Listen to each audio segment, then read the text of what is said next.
Bonjour à tous, bonjour Jean-Yves Le Gall. Bonjour. François Hollande inaugurera tout à l'heure le salon du Bourget, salon de l'air et de l'espace, de l'aéronautique et de l'espace. L'espace, va en parler avec vous. D'abord, c'est un rendez-vous très important, le salon du Bourget. Pour quelle raison ? C'est un rendez-vous fondamental parce que 2 fois par an, toute la profession se retrouve. Tous les 2 ans ? Tous les 2 ans, oui. Tous les 2 ans. Et tout le monde se retrouve. Ça permet d'échanger, de montrer les dernières actualités. Et en ce qui concerne le CNES, bien évidemment, nous avons beaucoup de chance parce que nous attendions depuis quelques mois voilà, le vous réveil êtes de fait un Philae. coup de pub extraordinaire. Non, je n'ai pas avec le pouvoir. le réveil du robot Philae, le fameux robot Philae, Oui. qui est posé sur une comète. Mais on n'a pas le pouvoir. C'est un hasard ? C'est un hasard, oui, c'est un hasard. En fait, c'est un hasard parce que la comète se rapproche du Soleil, parce que Philae est de plus en plus éclairé et que ça faisait plusieurs semaines qu'on était à l'affût. Et puis hier matin, ça a été la divine surprise. Philae a donné de ses nouvelles. Alors on voit là, des images de synthèse de Philae à l'écran.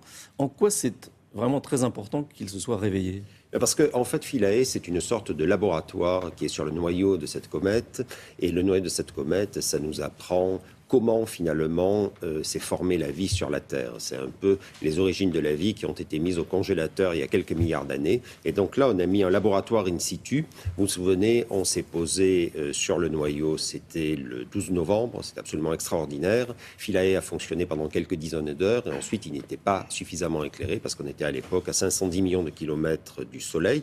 Et maintenant, on est à 320 millions. Et donc ces panneaux solaires reçoivent de l'énergie et donc Philae a fait le plein, a chargé ses batteries et maintenant fonctionne. Et même, alors, il y a eu un premier contact dans la nuit de samedi à dimanche. Et je viens d'avoir l'information, on a eu un second contact il y a quelques dizaines de minutes. Ça veut dire qu'il est vraiment réveillé. Il est totalement réveillé et les contacts, évidemment, ça dépend du passage de Rosetta. Donc Rosetta, c'est le satellite qui est en orbite autour de la comète. Ça dépend du passage de Rosetta au-dessus du noyau. On pense que Philae est dans une infractuosité, donc il faut passer pile à la verticale, mais c'est absolument extraordinaire. Maintenant, on va déterminer où il est avec précision. Et en fait, les scientifiques ont un laboratoire installé sur le noyau de la comète à 320 millions de kilomètres. Il faut 17 minutes pour que les signaux nous parviennent. Qu'est-ce qu'on a déjà appris ?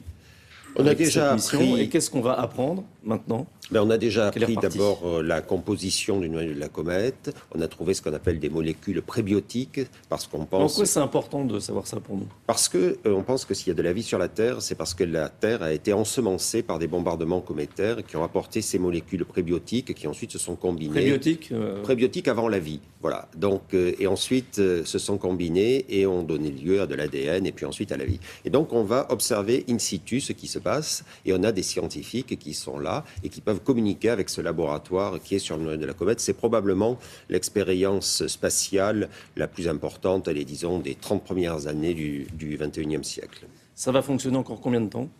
Ça peut fonctionner encore pendant des mois. Et là, ce qui est absolument formidable, c'est qu'aujourd'hui, donc, la comète est à 220 millions de kilomètres du Soleil. Elle va encore se rapprocher. On va passer à ce qu'on appelle le périhélie, c'est-à-dire le point le plus près du Soleil. Et là, en ce moment, on est de la comète qui entre en effervescence. Il y a des jets de gaz, des jets de poussière. On n'a jamais vu ça. C'est une première dans l'histoire de l'humanité. Et grâce à Philae, on le voit en direct. Alors, je disais que François Hollande sera au Bourget tout à l'heure. Il s'intéresse beaucoup à ce projet Philae.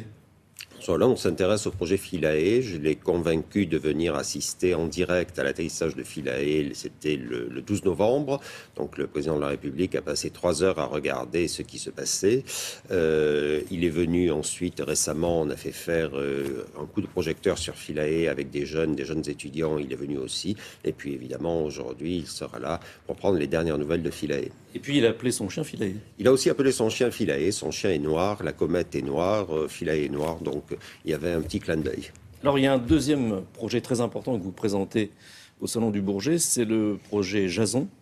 Oui, c'est un satellite on se rapproche de la Terre, c'est un satellite qui tourne autour de notre planète et qui nous apprend beaucoup de choses sur le niveau des océans. Oui, parce que, comme cela a été dit tout à l'heure, 2015, c'est aussi l'année de la COP21, la conférence sur le climat. Et l'espace joue un rôle fondamental dans la compréhension du climat. Pour mesurer le climat, pour comprendre ce qui se passe, on a décidé qu'il fallait s'intéresser à 50 variables essentielles, 50 paramètres physiques. Et sur ces 50, 26 sont observables uniquement depuis l'espace. Et le CNES lance depuis quelques années en coopération avec la NASA, nous sommes très fiers de cette coopération, la série des satellites Jason qui mesurent la hauteur du niveau des océans. Et ce sont nos satellites qui ont observé que le niveau moyen des océans augmente à peu près. Avant les satellites, on ne savait pas. On ne savait pas, non. Parce que 3 mm par an, c'est pas beaucoup, 3 mm par an, mais sur 20 ans, ça fait déjà 6 cm.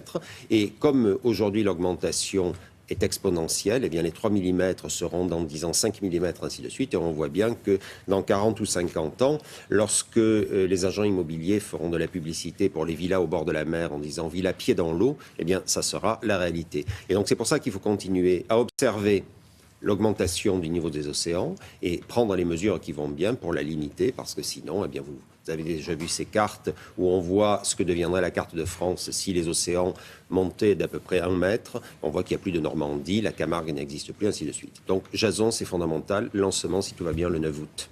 Il y a un troisième projet, qui est le projet Mars Curiosity. Lui, il existe déjà. C'est donc un robot là, qui est sur Mars. Qu'est-ce qui nous apprend, ce robot ? Alors le robot sur Mars, c'est toujours pareil, c'est la quête de la vie, savoir si oui ou non il y a eu dans le passé de la vie sur Mars. Aujourd'hui, il n'y a plus de vie, mais ce qu'on sait, c'est que sur Mars, il y a eu de l'eau, beaucoup d'eau. On est aujourd'hui, le Curiosity se promène sur ce qui était auparavant le fond d'un océan gigantesque. Il y avait de l'atmosphère, elle a disparu. Et pour comprendre pourquoi cette atmosphère a disparu, il est important de connaître l'évolution du magnétisme de Mars. Le magnétisme, c'est pour ça que sur Terre, vous avez une boussole qui vous montre le nord. Donc là, on va sur Mars, on ne va pas perdre le nord, mais on va le chercher. On va surtout essayer de comprendre pourquoi ce magnétisme a bougé, ce qui a entraîné la disparition de l'atmosphère. Et pour cela, eh bien, l'année prochaine, nous allons lancer un satellite qui s'appelle InSight, qui se posera sur Mars. Il y a la maquette à l'échelle 1 au Bourget. Et on va mesurer les tremblements, non pas de Terre, mais les tremblements de Mars, pour savoir si le noyau de Mars est liquide ou c'est solide. Et à partir de là, on déduire le magnétisme. Donc des choses absolument extraordinaires. Mais in fine, finalement, ce à quoi on s'intéresse, c'est savoir s'il y avait de la vie ou pas. Merci. Merci. Et alors, je précise que pour le public, ça ouvre vendredi. Vendredi, samedi, dimanche, et venez voir le stand du CNES. On a fait un dôme cette année. Il est absolument visible au pied des fusées Ariane. On l'appelle le climatodôme, et vous saurez tout sur le climat. Merci. William. Merci, messieurs. Avec Marie Mamjoglou, dans quelques instants, et notre partenaire Courrier International, on va s'intéresser ce matin à une série dont vous n'avez jamais entendu parler, peut-être. C'est une série qui est diffusée en Israël.